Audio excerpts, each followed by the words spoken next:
I don't want to get to the end of my life and be like, what did it all mean? I want to know in the here and the now, what am I doing? What am I trying to do?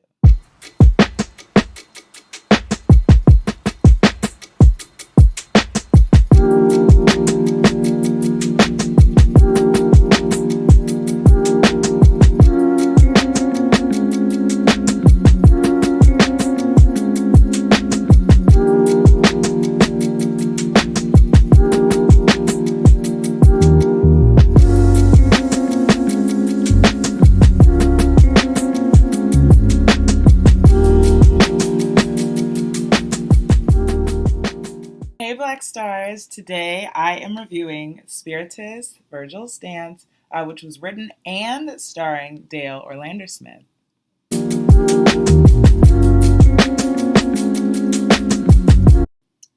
So today's episode is in honor of and dedicated to Duke Ellington. So we're going to pour some water for the Duke.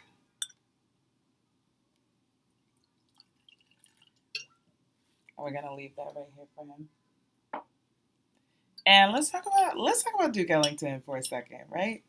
So he was born Edward Kennedy Ellington, and he was born in East Harlem, and he's known for all the music he made, right? And there's a quote from him that was actually used in the show towards the beginning of the show, and it says, "Music is how I live, why I live, and how I will be remembered." And obviously he said that when he was alive, otherwise it wouldn't be a quote. But he's right. He ended up being right. He has one of the largest bodies of work of any jazz musician. He has a statue at the northeast corner of Central Park, so that's the Harlem side. There's the east side, 110th Street, and the statue is him with a piano, right? So you want to talk about being remembered for music? What could be more musical than your statue having a bronze instrument included? And he also won a Pulitzer Prize in music. They didn't give it to him until after he died, but I think about like Kendrick Lamar won a Pulitzer Prize for the Damn album in 2018, and he was following in the footsteps of Duke Ellington, right? Who would have imagined like Duke Ellington, Kendrick Lamar? I'm sure there are musical similarities, but I can't delineate them for you right now. But the point is, we want to give it up to Duke for his contributions in music, his contributions to the culture, his contribution to excellence, and also the way that he inspired parts of the show that I'm reviewing today. So thank you very much to Duke.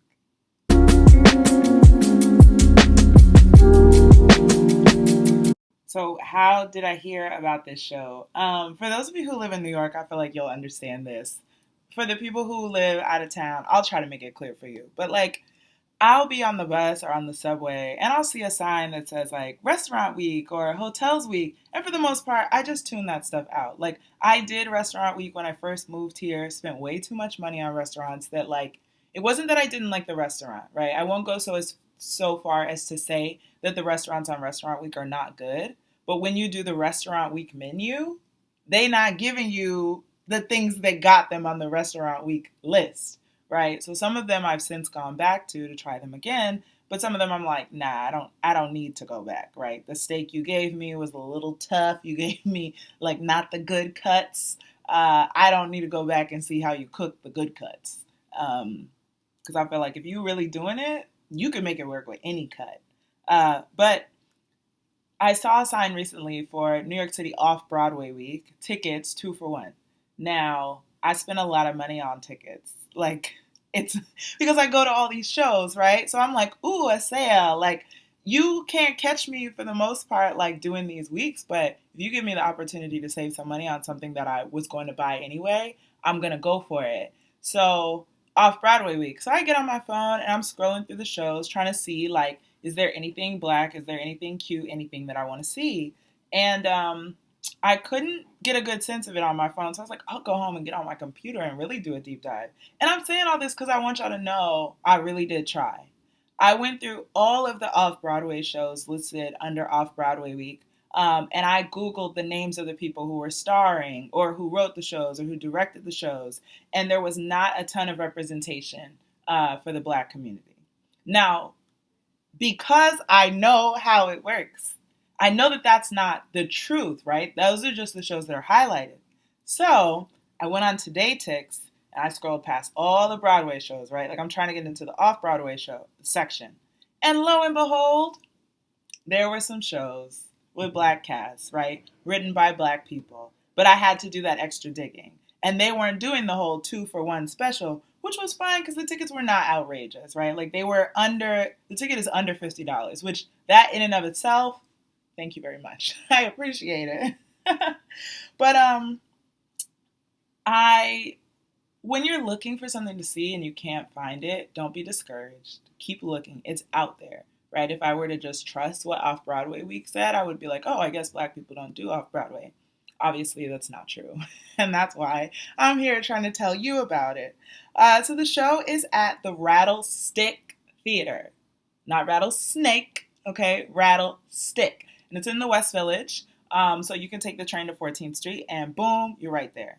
Now, I recently learned in doing this research that what the designation for Off-Broadway versus Off-Off-Broadway is not about the neighborhood. It's not about the location of the theater. It's about the theater size. So I saw two different places that gave me like conflicting information on how many seats are in the Rattlestick Theater, but it's definitely less than 99. It's either 99 or it's 79. And the thing is, if you have less than 100 seats, you are an off-Broadway theater. So this show, like this theater, it is indeed off-Broadway, right? 14th Street, and it's very small. So small, in fact, that the bathrooms are on the stage. So they say there's no late seating, which is true, but the show probably, any show you see at Rattlestick, probably won't start on time because they have to give audience members an opportunity to use the restroom because once the show starts, you can't use the restroom because then you would become a part of the show. It would become immersive. So I thought that was like a fun fact about the Rattlestick Theater. But the show itself, after I finally found it, it's well reviewed. She's kind of gone around some of the theaters in mostly the Northeast, from what I could tell, to perform the show. It premiered at a theater festival last year in 2023. And what I was intrigued by when I'm thinking like, oh, do I want to see, I found it, right? But do I want to see the show is that it's written by and stars the playwright. So the playwright's name is Dael Orlandersmith. And it's a one-woman show, a one-person show. And I'm very curious about the idea of a one-person show. This was probably my first one.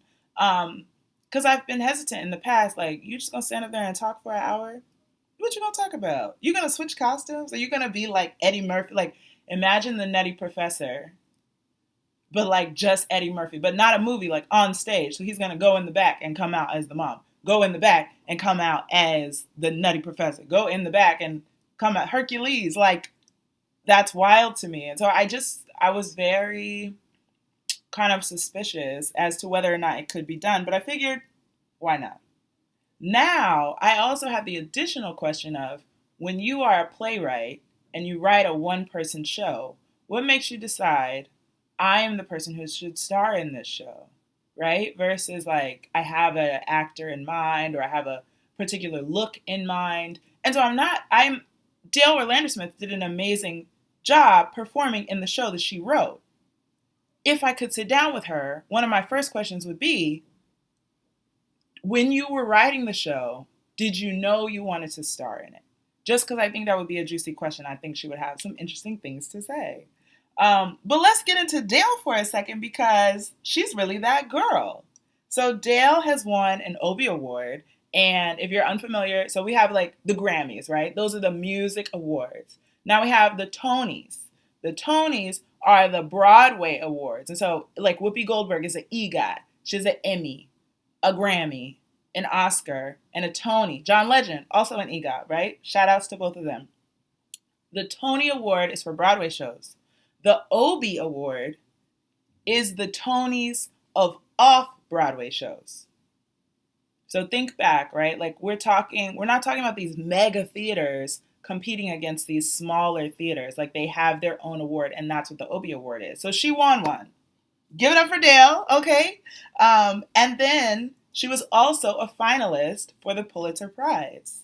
And so I had to talk about Duke Ellington's Pulitzer and Kendrick's Pulitzer, because we out here doing it, y'all. We're on the list. We're on the short list, and we're taking home these Pulitzer Awards, which I think is just so exciting. So how did I hear about the show? Deep research, because nobody made it easy for me. But I'm so pleased that I was able to find it. Sometimes you gotta get on your Googles. When you know what you're looking for, you gotta get on your Googles.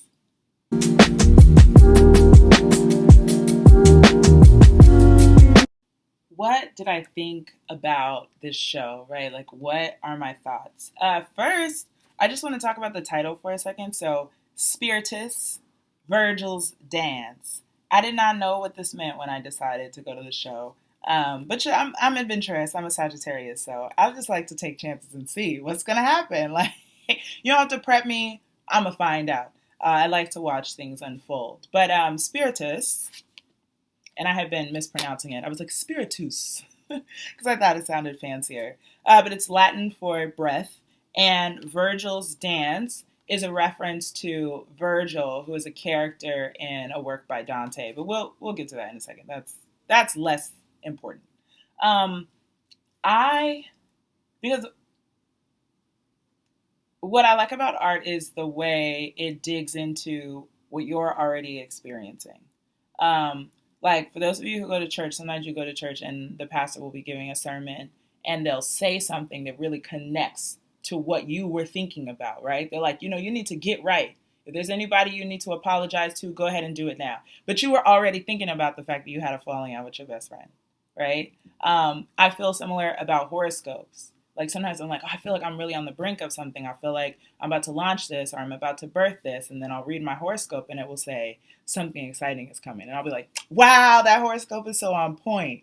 Um, so that's what I like about, I think everything can affirm what you're already thinking and feeling. It gives you an opportunity to go deeper into that. And what this show brought up for me was the fact that like I'm in a period where I'm thinking about life. Like not necessarily my life, but just thinking about life, like how I spend my time, how I used to spend my time, how I want to spend my time, how I'm working towards becoming the person that I want to be, right? And I have to remind myself because I can be a perfectionist. I have to remind myself often that there is no bad choice and there is no good choice. There is just choice and then another choice and another choice and another choice, right? Like you can get so paralyzed by indecision, or worse, you can allow other people to choose for you. And then you'll look back and be like, I made a bad choice. No, you didn't. You made a choice. And now you get to make a different choice, or you can double down on the choice that you made. But like every day you get to make a choice. Some things you don't get to choose, but I'm not talking about that. I'm talking about the stuff that you can choose, right? So while I was waiting for the show to start, while everybody was using the bathroom, I was reading the pre-show guide, which was helpful and posted on the website. And there was a quote that I love, love, love. This is my show notebook. This is what I take with me. I wrote it down. When you're young, you're anxious about whether you will become something. But then at some point, you will have become, and then you will have to decide if what you have become suits you. And I think about that in the context of good and bad choice, right? Like, you will be what you are. And if you like that, you can keep being that. And if you don't like that, you don't have to be that anymore.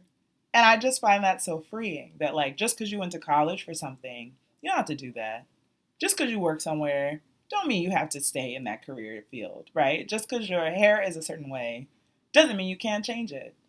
You can cut it, you can grow it, you could get some extensions while you wait, right? Like you can change the color of it. You have so many choices if you want your body to change, right? Like again, so many choices. But I think about um, like for me, COVID and the pandemic gave me an opportunity to think about the preciousness of life, right? Like people were dying. People are still dying from coronavirus. Like your time could be today, could be tomorrow, could be right now. And like, will you feel like you spent it in a good way? And there was another moment in the show where they talked about how like old I've become that person at the family reunion who's like, I remember when you were a baby. Wow, you're so tall. And like I remember when they used to do that to me and I hated it. Like, yes, I know you knew me when I was a baby because you're older than me. Like that's how it works. You were around when I showed up. I'm still around. You are still around. Yes, you've seen me grow. But then when I saw one of my little cousins grow up, I was like, wow.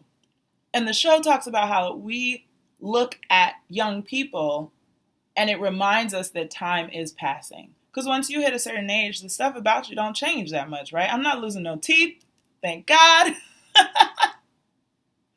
Like, I'm not getting taller, I'm not getting shorter, I just am. And so, year to year, month to month, that you might not feel like anything's changing, and then you see somebody who was little get big, and you realize 8 years really have passed, right?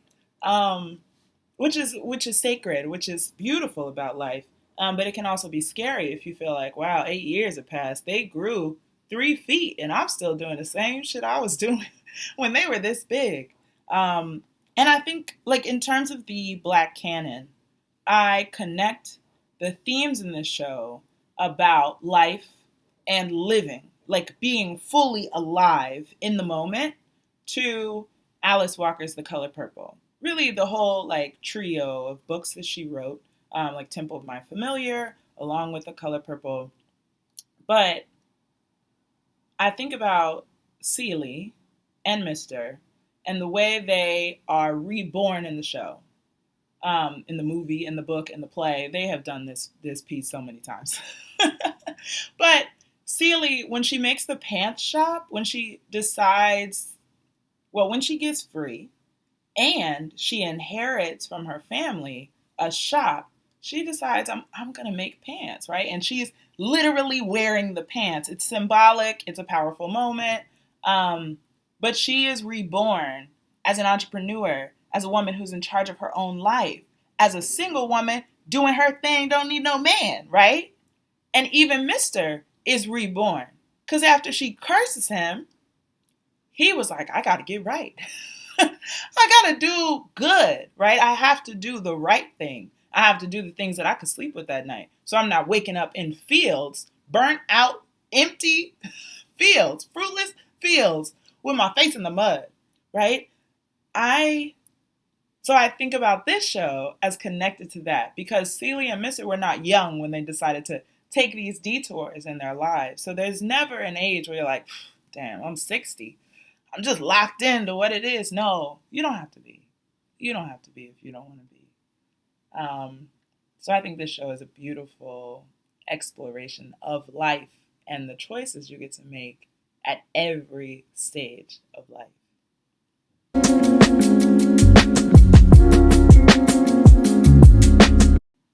So I'm going to give y'all a quick rundown of the Dante work that is connected to this piece. And I don't want y'all to at me because I just like a cursory glance at the work. So please, I can answer questions about this show, Spiritus, Virgil's Dance. But if you have questions about Divine Comedy, I suggest you visit your local library. You find a YouTuber who is reviewing Italian classic literature, or you call your English teacher because I'm not her, or him, or them. I'm me. And here's what I have to say. So, Virgil is the main character and the narrator of the show, Spiritus, Virgil's Dance. But Virgil is also a key character in Dante's Divine Comedy. Now, Dante, I just want to talk about the fact that like Dante has two names, but we only ever call him Dante. And I want to get to that point in my life where when people say Anastasia, y'all know who it is, right? They don't have to be like, oh, which one? You know which one. And we'll get there. But we taking baby steps. So Dante wrote this piece called Divine Comedy, which is classic literature, like highly esteemed. A lot of people have read it. They read it in school because they had to, not because they wanted to, but like It's an important piece of literature. Now, did I read it in high school? I did not. And that is because after they had me read Beowulf, I said, no more. I'm not reading any more of this. They had me read Beowulf and they had me read The Scarlet Letter. The Scarlet Letter I was into. I said, ooh, sexuality, putting women down, let's talk about it. Let's get into it. Misogynoir, right? She was white, but same idea. Slut shaming, not here for it. But Beowulf, I said, I can't get into this. I don't like it. And I had a little bit of like a mini protest. I said, I'm not reading any of this. So nobody ever asked me to read Divine Comedy. And it's okay, because thanks to the powers of the internet, I could find out what it's about. So I did a quick spark note. And what is interesting about Divine Comedy is it's described as a soul's journey toward God. And I just want to say, I think that's a beautiful idea, right? Like we come here from the universe and we go on our journey toward higher power, perfection, the embrace of celestialness, right? Whatever you believe. So, Soul's Journey Toward God is actually split into 3 parts. The first is the recognition and rejection of sin. So that's that moment where you're like, I shouldn't be doing this. I got to stop doing this. And then you actually make the choice of like, I don't do that anymore. Don't call me. Don't ask me to do that. That's old me, new me, sin-free. The next section is a penitent Christian life.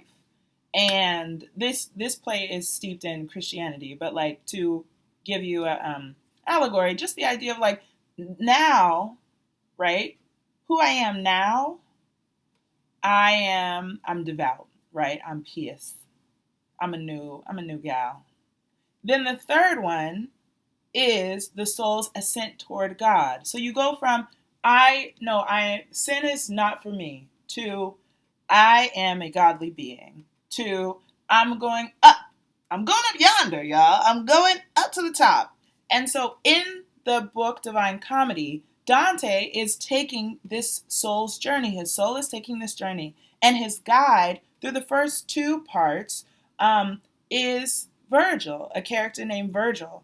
So Virgil takes him through Inferno, that's the recognition and rejection of sin, and into Purgatorio, which is purgatory, that's the Christian life. And then he passes him off to someone else. But the show combines these themes in the sense that it's still about a soul's journey toward God. And I really want to give it up to Miss Orlandersmith because her ability to take on multiple characters in this one-person show was really impressive. Because on this journey, there are other people that Virgil meets, right? So Dael plays a mother, she plays a father, she plays a nurse, she plays a mortician. And masterfully, it was unclear to me the entire time Virgil's gender and Virgil's race. So there's a black woman playing this part, right? But it's unclear whether or not Virgil, the character, is black or woman or white or man. And so maybe it was just unclear to me, but maybe it was intentionally left unclear. Another question I have for Miss Orlandersmith. But the time period was clear. It starts in like late 70s, early 80s. But in this exploration of these themes from Divine Comedy, it's like, am I living a life that I love? Did I do it right? And there's a lot of discussion about people who are dead before they're even in the grave. Like they hear and they're dead. One of my favorite parts of the show was she talks about, Virgil, Virgil talks about the light you have in your eyes when you're in your 20s. And I think many of us can relate to this, right? Like I think about my college graduation. We were going to go out. We were going to change the world. My commencement speaker was Cory Booker. And at the time, he wasn't he was the mayor of Newark then. So he was like on his way up, right? He was hopeful. He talked about how his parents worked at IBM and he was headed, he was going to be a public servant in the same way that his parents were pillars of the community. And I said, wow, me too. I got out in the real world, and like y'all, I am not complaining. My life is good. But I got out in the real world, and some things changed for me. My priorities shifted around. I felt like I couldn't afford, and this is spiritually afford as well as financially afford, to give all I had to the community. And I realized that I grew up thinking like, to get a street named after you, you had to be an activist, right? I'm good on any MLK Boulevard. But being in New York, which is Money Town, USA, riding the bus and seeing the names that are on buildings, you don't get your name on a building by being an activist. You get your name on a building with bricks of cash. So I think when you are first, I want to make a difference, right? You're like, I can make a difference by being a good person. And the world tells you, no, you want to make a difference, you better get some money. And what do? You get a job, right? So then the show fast forwards to 33. Like 20s was very vague. 20s. I'm in my mid 20s. And then we jump specifically to 33. Now, I'm not 33 yet, so I can't speak to 33. But at 33, Virgil is realizing that all the things they said about old people when they were in their 20s, like, oh, they're so boring. They've like given up on life. It'll never be me. It's Virgil. Virgil realizes I am the people I did not want to become.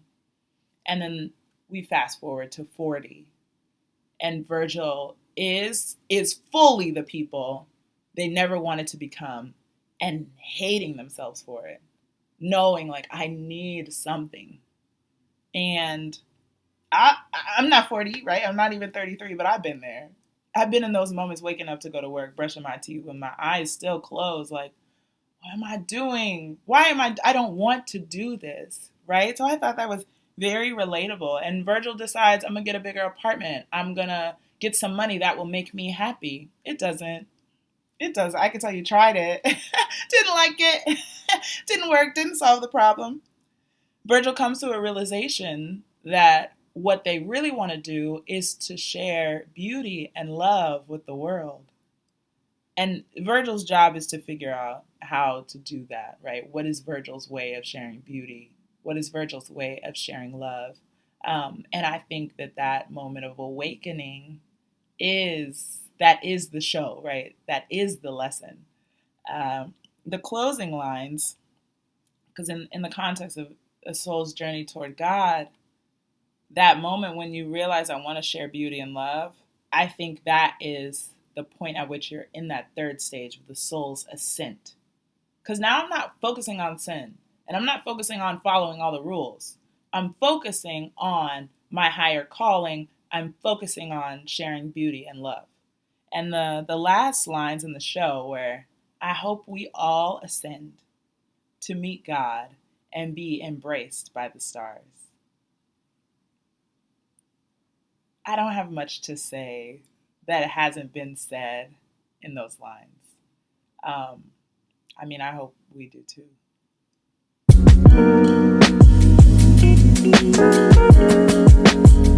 All right. It's time for my review. I've said all of this, and it's time to close the folder on Spiritus, Virgil's dance. First things first, the show is in previews until February 14th. So if you see it while it's in previews over these next few days, you can save $10 off the regular ticket price. But the regular ticket price is still under $50, which, again, I don't think you could beat in New York City.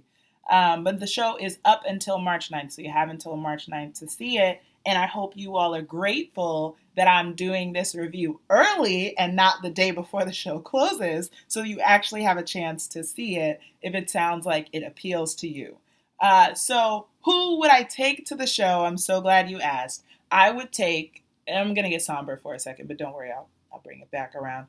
I would take people who are dying, like anybody who has a terminal illness, who's afraid of death. I would take them to the show.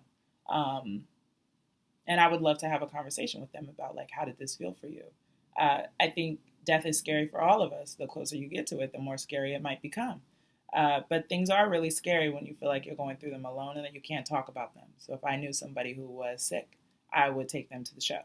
I would take people who are dead. What do you mean, Anastasia? You can't take people who are... What I mean is spiritually dead. And again, I'm not talking about religion. I'm talking about the people who have no light in their eyes. You look in their eyes and you see nothing, right? I would take those people to the show if you could get them out the house. I dated a person like that. Regrets. I would take people who love living.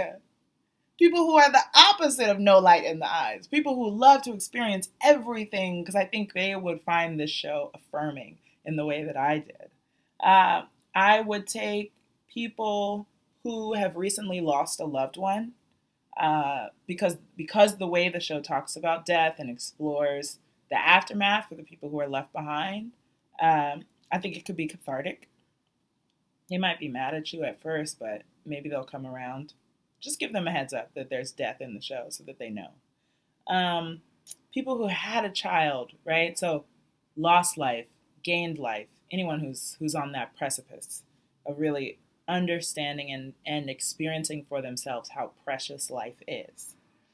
I would also take people who are hesitant to change. Anybody who, like, I think everybody has a friend who's like, they've been a little stagnant. They're like, oh, if I wish I could get that job. I should apply. I've been supposed to apply for 14 years. I probably couldn't get it. I don't know, right? And every time you see this person, they talking about this job. They've been talking about this job for 14 years, and they haven't even applied. And they give a lot of reasons. It's not the right time in my life. You know, I don't want to uproot my family. I don't know if I'm qualified. Yada, yada, yada. But the thing is, you only have today, right? You only have now. How would you feel in the casket realizing, damn, I probably could have had that job. All I had to do was apply. Or I could have at least found out if it was going to be for me or not. So anybody who's hesitant to change, I would take them to this show. At the same time, I would take people who love taking on new adventures or who are about to begin a new adventure. Because I think for them, it could be very encouraging that, like, it's never too late to try something new. It's always the right time for change. It's always the right time for adventure and reinvention. Those are the people that I would take. And I think that encompasses a big group of people, honestly. In terms of the review, I would give this show 2 stars for its contribution to the Black canon. And I have to put a star, like an asterisk, next to the 2 stars because I haven't seen a ton of one-person shows. And so I need to do some work around what are my expectations for a one-person show. And actually, Lawrence Fishburne has a one-person show coming up next month at the Perelman Performing Arts Center. Perelman, the PAC NYC is what they call it. And I already have tickets to go see that. So I'm very much looking forward to figuring out how I feel about one-person shows. So I may amend that number of stars, but I should also say, the same way I said in episode 1, that 1 star does not mean hated it and 5 stars is loved it. If I'm reviewing the show, it's because I support it. I think you all should support it. And so 2 stars is a very respectable number of stars. And I am very grateful to Dael Orlandersmith for taking the time to write this down and share this story with us, as well as all the people at Rattlestick Theater for putting together that pre-show guide and all the cool stuff. And also, I love this little square program. I thought this was cute and very nice. Where would I go after the show? 14th Street, Greenwich Village. I don't know a ton of Black-owned places down there. I need to get on my Googles for that. But the show, one of the things they talk about in the show is like taking those moments to have a pastry, have a coffee, and just sit, right? Not be on your way nowhere, just in the moment. Now, you go to a 7 o'clock show. There's not a lot of coffee shops open, but I found one. I myself a little matcha and an olive oil cake. You can actually see me eating the cake on TikTok because I'm doing mini reviews on TikTok now because some shows just don't lend themselves to like a full exploration, right? There's not a lot of themes to discuss. But I hope that you'll subscribe to this channel and also go follow me on TikTok so you can see a little bit of both. And like I said, you want to see me chomping on an olive oil cake, it's there on TikTok. But thank you so much for watching this review. Shout out to Dael Orlandersmith. Shout out to Neil Keller, who was the director of Dael's show. Go see it before March 9th. And in the meantime, I am sending y'all black love and starlight. I love you all.